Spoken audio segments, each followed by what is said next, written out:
Bonjour, bienvenue dans l'aide d'utilisation de la base des pulsantes. Alors pour ceci, il faut se rendre sur pulsatingstar.org, puis aller dans le menu base.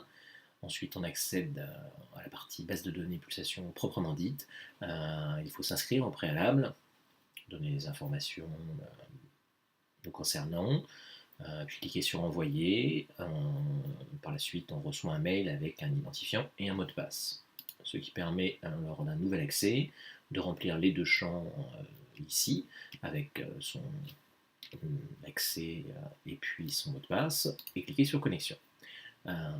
L'interface par défaut permet d'accéder à la recherche. Donc on a un menu en haut à droite avec un accueil, un panier pour la visualisation des graphiques qui sont générés avec les données, on en parle juste après. Également un onglet pour accéder à son profil, un onglet avec l'aide dans lequel on retrouve cette vidéo, et un onglet utilisateur qui permet d'accéder à la liste des personnes qui utilisent la base et de pouvoir rentrer en contact avec elles si nécessaire. Donc, on va commencer par l'utilisation, la visualisation des données. Donc, il y a une interface qui permet les recherches, qui s'adapte au goût de chacun. Et, voilà, l'intérêt, c'est que chacun peut utiliser sa propre logique de recherche puisque le formulaire va s'adapter. Donc, je peux décider de faire une recherche par type de fichier. Et puis en choisissant spectre, puis par étoile, en choisissant par exemple un lire, puis en choisissant un observateur particulier, et puis également en choisissant un domaine spectral, mais je peux également, si j'ai une logique un petit peu différente, au lieu de commencer par un type de fichier, partir plutôt d'un observateur, puis ensuite un domaine spectral, et ensuite une étoile, voilà. Sachant que à tout moment, on n'est pas obligé de remplir l'ensemble des champs, à tout moment il suffit de cliquer sur chercher pour avoir l'ensemble des résultats qui correspondent à la requête qu'on vient de générer. Voilà. Si on fait un exemple, voilà, par exemple, je prends les specs de Jean-Sébastien Deveau, je fais chercher, ceci s'affiche ici, donc ce sont des specs de RR-Lire, les derniers du moins. Voilà, donc ensuite je peux les sélectionner ici. J'ai la possibilité de les télécharger, bien sûr, mais aussi de les ajouter au panier.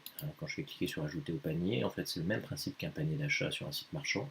Mon panier se remplit, je peux éventuellement en rajouter d'autres, mais aussi aller sur d'autres observateurs, dans d'autres parties de la base de données, mon panier se remplit. Et ensuite, quand je décide de les visualiser, il me suffit de cliquer sur le panier, j'arrive sur l'interface graphique, dans lequel j'ai un petit, pardon, non nécessaire, un petit panier graphique là, que je peux déplacer et mettre à la position qui m'intéresse, dans lequel j'ai la liste des specs que j'ai présélectionnés.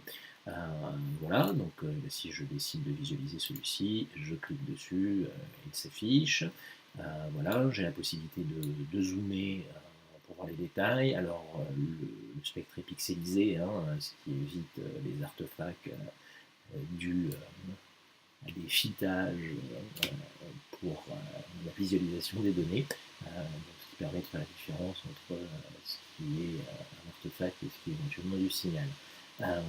Voilà, donc si je reviens sur mon accueil et sur ma recherche, j'ai également dès le départ la possibilité d'ajouter des spectres ou d'ajouter des fichiers photométriques, hein, bon, sachant que je ne peux pas préciser, mais pour la partie visualisation, on peut également visualiser les courbes photométriques, bien sûr, avec les mêmes fonctionnalités.